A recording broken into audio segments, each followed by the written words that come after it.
Ji for genius, ये एक line सुनते ही जान जाते हैं कि ये लाइन किसके लिए है। इंडिया में आज शायद ही कोई ऐसा होगा जिसने पार्ले जी के बारे में नहीं सुना होगा।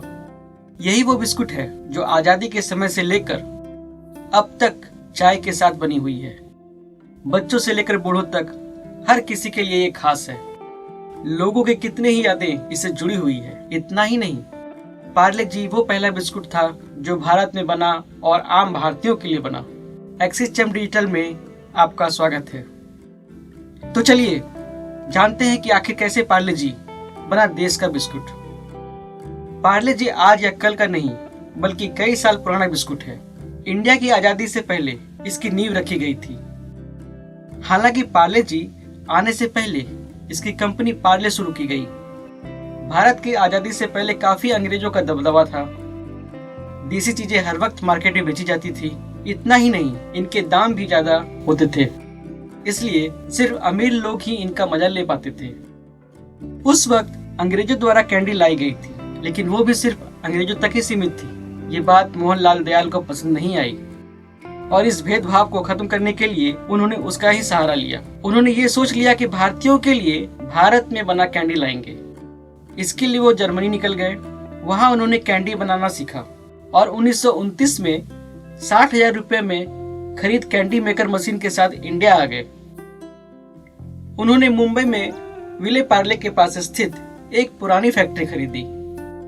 कंपनी के पास शुरुआत में सिर्फ 12 कर्मचारी थे और ये सब इस मोहनलाल के रिलेटिव ही थे। तो आखिर में उस कंपनी का नाम, उस जगह के नाम जहां उसकी शुरुआत हुई थी, इस कंपनी का नाम पार्ले रखा गया।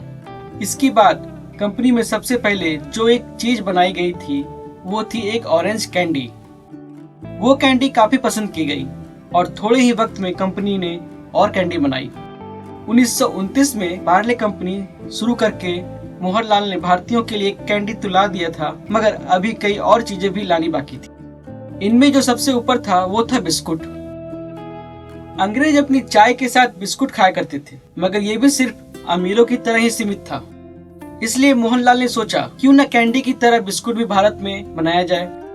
फिर 1939 में उन्होंने शुरुआत की पार्ले ग्लूको की।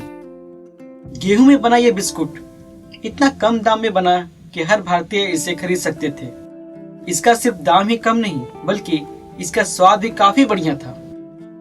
देखते ही देखते आम लोगों के बीच ये काफी पॉपुलर होने लगा। माना जाता है कि ना ही भारतीय बल्कि कई ब्रिटिश भी इस पार्ले ग्लूको का स्वाद लिया करते थे। जिस साल पार्ले ग्लूको शुरू हुआ उसी साल सेकेंड वर्ल्ड वार का सायरन भी बज गया था।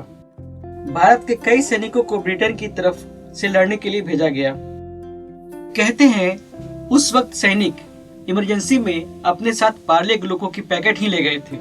पार्ले ग्लूको इतनी तेजी से मार्केट में आगे बढ़ा कि मार्केट में मौजूद ब्रिटिश बिस्कुट पीछे होने लगे। सेकेंड वर्ल्ड वार के खत्म होने तक पार्ले ग्लूको काफी बड़ा ब्रांड बन चुका था। हालांकि वर्ल्ड वार खत्म होने के बाद पार्ले ग्लूको को अपना प्रोडक्शन बंद करना पड़ा था। ऐसा नहीं था कि कंपनी घाटे में चल रही थी। प्रोडक्शन का असल वजह था देश में गेहूं की कमी। पार्ले कंपनी को इतना रॉ मटेरियल मिल ही नहीं रहा था कि वो प्रोडक्शन फिर से कर पाए। ऐसे में कुछ वक्त तक उन्हें अपना पूरा प्रोडक्शन रोकना पड़ा। फिर टीवी कमर्शियल में अपने स्लोगन के साथ पार्ले जी फिर से खड़े होने में पूरी ताकत झोंक दी और पॉपुलैरिटी तो पहले से थी ही।